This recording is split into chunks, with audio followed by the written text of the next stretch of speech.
या कांग्रेस पार्टी ये झूठ बोलवामां जूठाणा फैलाववामां एक्सपर्ट पार्टी अने आप पार्टी जूठाणाओ फैलाववाना सरदार जेवी पार्टी आ बे जूठा भरूचमां भेगा थया छे। एमने एक अफवा चलाई कि भारतीय जनता पार्टी 400 सीटों आवशे तो बंधारण बदली रिजर्वेशन अनामत समाप्त करी नाखशे।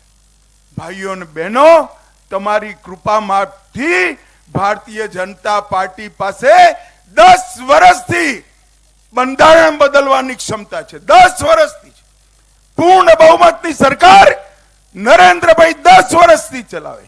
अमे आरक्षण बंधारणमांथी अनामत नथी समाप्त करी। भाईओ बहनों मारा आदिवासी भाईओ बहनों हूँ एक मोदी नी गेरंटी कहेवा आव्यो छुं। नरेंद्र मोदी आदिवासी दलित अने ओबीसी नी अनामत ने हाथ लगाड़शे पण नहीं अने लगाड़वा पण नहीं दे। आ जुठ्ठाना सरदारो छे। ए लोको कहे छे यूसीसी आवशे तो आदिवासीओना मौलिक अधिकारो जता रहेशे, परंपरागत कायदाओ जता रहेशे। मैं पोते यूसीसी नु बिल जोयुं छे भाई। यूसीसी ना बिल में तीजू ज वाक्य छे common civil code, uniform civil code आदिवासी भाईओं ना कायदा पर लागू नहीं पड़े, नहीं पड़े, नहीं पड़े।